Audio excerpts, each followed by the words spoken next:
AM 560 and FM 105.5. News Radio WGAN. This is the WGAN Morning News with Ken and Mike, helping you know more, know why.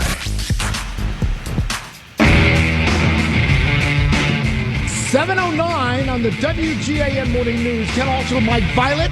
Well, we were all shocked by the attack on Back Bay, a woman in broad daylight, very close to 295, a very populated area by the soccer field. Seemingly swarming with people. Unbelievable. But it happened. Pleased to welcome in Alexandra Armstrong, who's a personal safety expert. Good morning, Alexandra. How are you?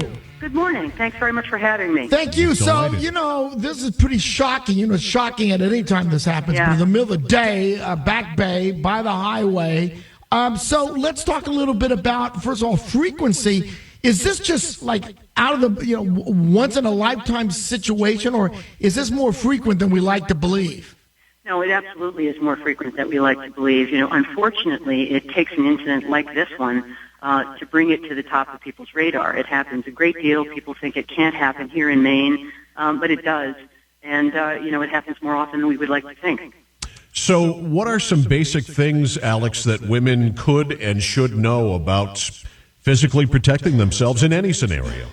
Well, from my perspective, one of the things that I think is the most important is to back up and just think about what you can do to keep yourself safe before trouble becomes an issue. And that's one of the things that I talk about all the time in my AWARE classes. And that's the idea of just assessing situations around you to become more aware of your surroundings, to think about what your own personal habits might be. What are you doing every day that might make you be more likely to be picked out as a target? We're speaking to Alexandra Armstrong. She's a personal safety expert. When you talk about particular things to learn how to do, we talked about, the police chief talked about not going around the Back Bay alone. That may not be, for women, some women want to run by themselves or walk by themselves.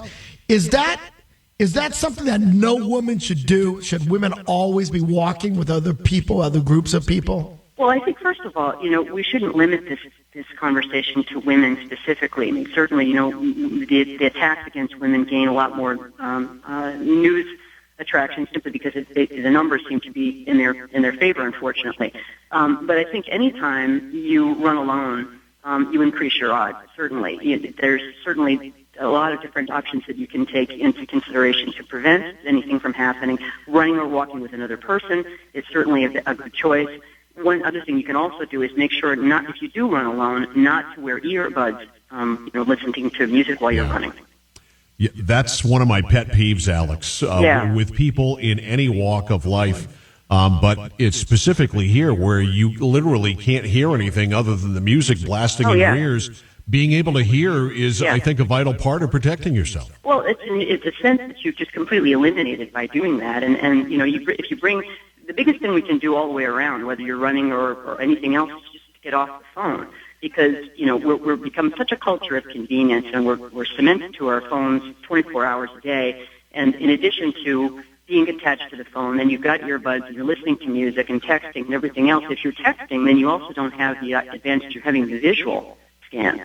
You're cemented to the phone, looking at it and engaging with the phone, and you can't possibly know what's going on around you when you're doing that. All right, Alex, you're the average woman, and you're walking the Back Bay, and you don't have any personal protection training. You haven't taken karate. You haven't done this. What are just some of a few basic things that a woman can and should know without taking a class? And I do want to get into your AWARE classes in a second, ask you how people can do that. But just a few things that women can do here just by listening to you on the radio, know that they have at their disposal to physically help ward off someone.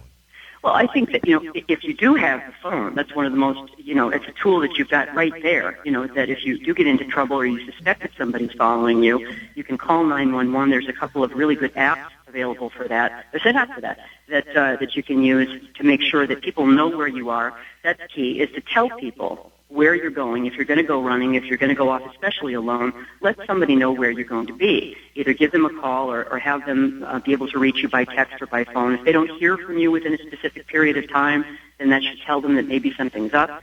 But to back up from that, seek areas that you are familiar with, that are highly trafficked, that are well lit, that don't have a lot of brush or wooded areas around them. And above all, as we said before, make sure that you're not running with your senses limited by wearing earbuds. We're speaking with Alexandra Armstrong. She's a personal safety expert.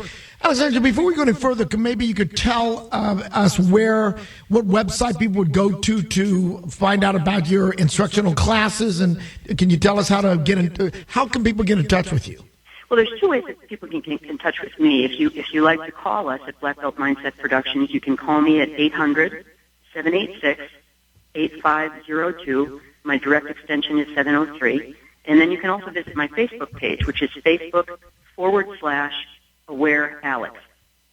All right, and on top of that, Alexander, you happen to be a black belt in karate. Not all of us have reached that level of proficiency. Mike and I can barely kick our shoes off. How is that a viable thing? Should women take a self-defense course? And I know we talk about men too, but I'm going to really focus on women now. That's fine. Should women be taking self-defense courses?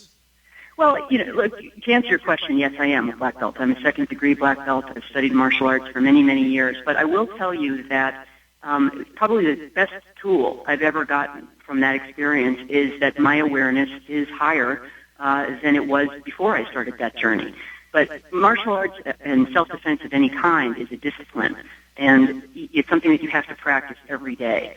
So there are a lot of people out there that don't have the time or the desire to get into a full-on martial arts program, which is perfectly fine. That's part of the reason I actually started this program, because this is, there's a lot of really good self-defense programs out there, and the techniques that you can learn in a day or in a weekend require practice to make sure that you can do them effectively. And those techniques may or may not come to you in a time where you're under attack and you're under duress, and you may not remember them. Especially if you don't have the luxury of being able to practice them the way martial artists do. So, for my money, the biggest thing would be to back up a few steps and to try to avoid getting in that situation in the first place, which we do with the AWARE program. So people, you mentioned the number and stuff, but if women, anybody wants to get involved with the AWARE program, well, first of all, where do you teach the AWARE program? I go where people need me to go. I see. I've done them for businesses and for corporations and associations and community groups in and around New England. Are women becoming more and more interested, Alex, in wanting to do this, or are they still reluctant to sort of get physical, if you will? No, I don't think that's the case at all. I think women are extremely physical, and I think that, in the last several years that, it's become more popular and more encouraged for women to do these kinds of things. There's a campaign called Fight Like a Girl, which you might be familiar with, that is gaining great traction, and I think that's terrific. I think that, really the issue is to find what is going to work best for you. And as I said at the beginning of this conversation, unfortunately what happens is it takes an incident like this to bring the idea of awareness or personal protection to the top of people's radar. Alexandra Armstrong joining us. She's a personal safety expert. Alexandra, my wife runs around Back Bay quite a bit. She has a dog who's a pretty aggressive dog when somebody approaches her. Having pets, having dogs, is that a good method of scaring off potential predators?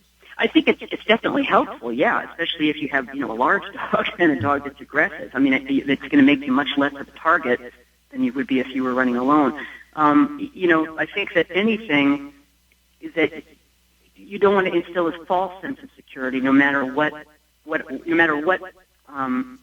tool you have at your disposal, whether it's a dog, whether it's years and years of martial arts experience. As I said, I've been doing martial arts for 20 years. That's no insurance policy or guarantee that I wouldn't possibly be the victim of an attack myself. I mean, bad things happen no matter how vigilant you are.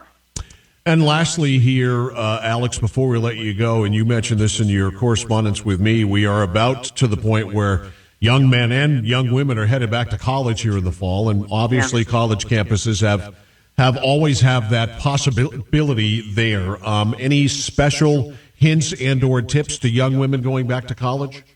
Well, I think that especially a lot of young women and young men going to college from here oftentimes are going to much, much larger cities with, extremely large campuses.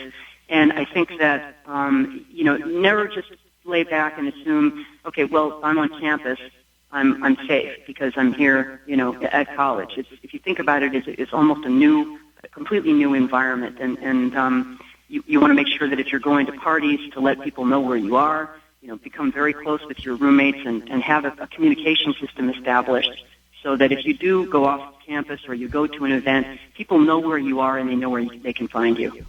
Alexandra Armstrong, personal safety expert, joining us talking about women's safety, anybody's safety in light of the Back Bay attack. Thank you, Alexandra. Really appreciate the information you provided to us. Thank you very much for having me. You guys have a great weekend. Thanks, Alex. You too.